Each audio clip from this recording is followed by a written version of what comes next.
All right, joining me now, Ned Ryun, founder and CEO of American Majority. Ned, they are running out of ways to try to stop Trump. But his point along has been, they're coming for me because I'm standing for you. And he's just a stand-in for what they want to do to the American people. Is that an overstatement on his part, or do you think that pretty much is the pitch down the middle?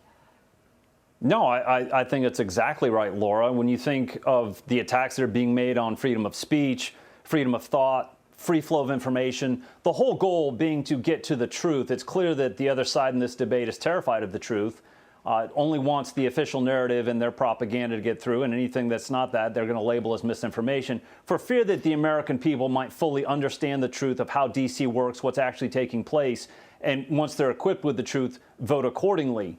Of course, they're going after Donald Trump because they view as an existential threat to the administrative state. And some people have said if Donald Trump gets elected, he's going to go on a revenge tour. No, he's going to go on a restoration tour.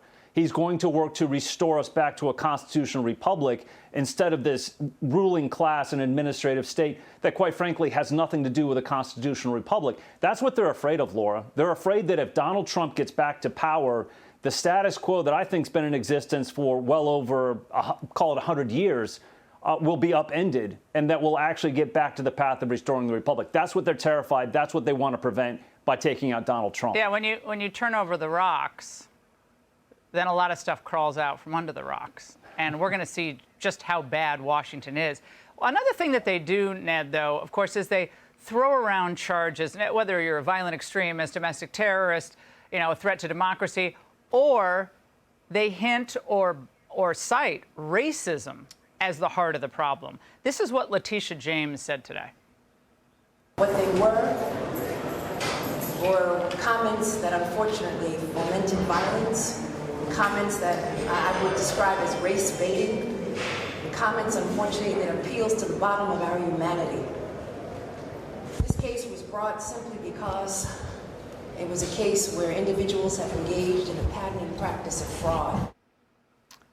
Ned, that's where it is. And she is insisting that she's just following the law. It's just because there's a pattern of fraudulent disclosures about the purported wealth of his companies and his businesses that's the only reason she's doing it. She expects us to believe that? I'm beginning to think Letitia James doesn't really understand how real estate investment, loans, et cetera, real estate valuation works. I think part of that is complete ignorance on her part.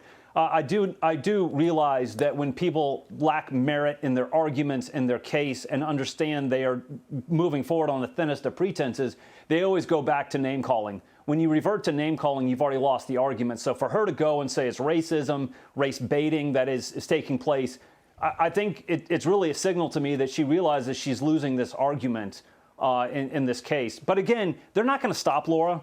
I mean, I tell you, I will tell the listeners, from now until the elections in the fall of 2024, the left will continue to use lawfare, the legal system, as a political weapon to try and throw sand into the gears of the Donald Trump campaign in hopes that somehow they will prevent him from winning in November of 2024. Well, I want to go back to this Newsweek piece that broke late today. It's explosive about the FBI targeting Trump supporters. Everything that we expected, it seems like it is happening. A senior intel official said that we've crossed the Rubicon. Trump's army constitutes the greatest threat of violence domestically, politically. That's the reality and the problem set. If the half of the country, Ned, approximately, the voting public, is basically siding with domestic terrorism, I mean, that seems like it's license for the government to take lots of extreme measures to deprive them of their liberty. Well, it feels like the president last week saying, America first, they're an existential threat to the very soul of this country, dehumanizing, demonizing. This week, we find out from Newsweek that FBI is actually trying to target America first as domestic terrorists, again, following their trend, pro-lifers, conservative Catholics, concerned parents at school board meetings.